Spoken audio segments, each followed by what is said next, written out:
Hello, good morning. Standard 7 subject Hindi, lesson number 8 दोहाष्टक दोहे। मैंने आप लोगों को पिछले वीडियो में दोहे कम्प्लीटली समझा दिए हैं। ये लेसन के आज अभ्यास और आंसर क्वेश्चन कंप्लीट करवा रही हूँ, आप सब ध्यान से सुने। बड़े लोगों की संकुचित मनोस्थिति व्यक्त करने के लिए खजूर के पेड़ का उदाहरण क्यों दिया गया है? बड़े लोगों की संकुचित मनोस्थिति को व्यक्त करने के लिए खजूर के पेड़ के उदाहरण दिया गया है, क्योंकि बड़े लोग खजूर के पेड़ के समान होते हैं। जैसे खजूर का पेड़ बहुत ऊंचा होता है, उसके फल बहुत ऊंचे लगते हैं और उसकी छाया किसी काम में नहीं होती। संकुचित मनोस्थिति के बड़े लोग भी खजूर की तरह उपयोगी नहीं होते। साधु पुरुष कैसा होना चाहिए? क्यों? साधु पुरुष सूप जैसा होना चाहिए। सूप अनाज के निकम्मे कचरे को दूर करके अनाज के अच्छे दानों को अपने में रख लेता है। उसी तरह साधु को भी संसार के गुणों को ग्रहण करके और दुर्गुणों को फेंक देना चाहिए। तुलसीदास सबसे हिल मिलकर रहने को क्यों कहते हैं?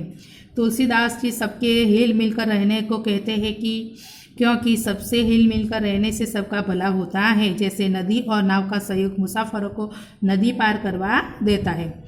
आप गरीब लोगों की मदद कैसे कर सकते हैं? हम गरीब लोगों को अनाज और कपड़ा देकर मदद कर सकते हैं। गरीबों को इलाज के लिए पैसे देकर मदद कर सकते हैं। सज्जन लोग अपनी संपत्ति का उपयोग कैसे करते हैं? सज्जन लोग अपनी संपत्ति का उपयोग पाठशाला, अस्पताल या मंदिर बनाने के लिए करते हैं। लोगों के लिए पानी की सुविधा के अपनी संपत्ति खर्च करते हैं। वे पशु पक्षियों को चारा पानी देने में संपत्ति का उपयोग करते हैं। निम्नलिखित प्रश्न शब्दों के सही जोड़ बनाइए और उदाहरण के अनुसार वाक्य में प्रयोग कीजिए। कुछ वाक्य दिए हैं, मैं जो बता रही हूँ। सत्य, गांधी जी हमेशा सत्य बोलते थे। तुम लोगों को शब्द पर से सेंटेंस बनाने हैं, जो मैं वर्ड पर से सेंटेंस बनाना है वो तुम लोगों को समझा रही हूँ। सत्य मतलब गांधी जी सत्य बोलते थे। असत्य, हमें असत्य नहीं बोलना चाहिए। आदर अनादर, सारा विश्व गांधी जी का आदर करता है। हमें बड़ों का आदर अनादर नहीं करना चाहिए। स्वकाज परकाज, रोहन अपने पैसे स्वकाज में खर्च करता है। अपने पैसे परकाज में खर्च करने अच्छी बात है। बुरा अच्छा, बिच्छू का स्वभाव बुरा था, नन्ही का स्वभाव अच्छा था। प्रेम नफरत, माने अपने परिवार से प्रेम करती है, लोग चोर से नफरत करने लगे। नज़दीक दूर, मेरे घर के नज़दीक नीम का पेड़ है, रेलवे स्टेशन गांव से बहुत दूर है।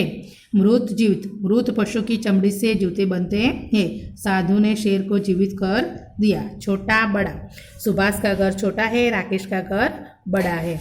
अंदाज अपना अपना, कभी कभी कुछ इलाकों की बारिश बिल्कुल भी नहीं होती। नदी नाले तालाब सूख जाते हैं, फसलों के लिए पानी नहीं मिलता, खेत सूख जाते हैं, पशु पंछी जानवर लोग भूखे मरने लगते हैं। ऐसे समय में वहाँ से रहने वाले लोगों को मदद की ज़रूरत होती है। तुम लोग भी मदद कर सकते हो। सोचकर बताओ, तुम अकाल में परेशान लोगों की मदद कैसे करोगे? हम लोग अकाल में परेशान लोगों को खाने पीने की चीज़ पहुँचाएंगे। जो संस्थाएं अकाल में परेशान लोगों की मदद करती है उसे जुड़कर हम सहयोग देंगे। हम लोग घर घर जाकर चंदा इकट्ठा करेंगे, जरूरतमंदों को हाथों हाथ देंगे। अमीर लोगों से पुराने कपड़े, कंबल आदि मांग कर अकाल पीड़ितों को देंगे, मरीजों को दवाइयाँ देंगे। निम्नलिखित प्रश्न एक्सरसाइज के स्वाध्याय कुछ प्रश्न है जो बता रही हूँ। साधु कैसा होना चाहिए? तो साधु शुभ जैसा होना चाहिए। कबीर जी लालच को क्यों बुरी चीज़ कहते हैं? कबीर जी लालच को बुरी चीज़ कहते हैं क्योंकि लालच में फंसने वाले लोगों की हालत मक्खी की तरह बुरी होती है। जैसे मक्खी गुड़ खाने की लालच में उसके फंस जाते हैं और अपने प्राण गंवाती है। तुलसीदास सबसे हिल मिलकर रहने को क्यों कहते हैं? गरीब की हाय के लिए कौन सा उदाहरण दिया गया है? रहीम प्रेम का धागा तोड़ने के लिए क्यों मना करते? सारे आंसर क्वेश्चन मैंने आगे कंप्लीट करवा दिए हैं। थोड़ा परीक्षा लक्ष्य प्रश्न है, देख लीजिए। कबीर जी खजूर के पेड़ को निकम्मा क्यों कहते हैं? कबीर जी खजूर के पेड़ को निकम्मा कहते हैं क्योंकि खजूर का पेड़ किसी को छाया नहीं देता और उसके फल भी ऊंचे लगते हैं। उसके फल आसानी से नहीं मिलते। किसकी हाय कभी खाली नहीं जाती? गरीब की हाय कभी खाली नहीं जाती। नदी और नाव से तुलसीदास हमें क्या सीख देते हैं? नदी और नाव से तुलसीदास हमें सबसे हिल मिलकर रहने की सीख देते हैं।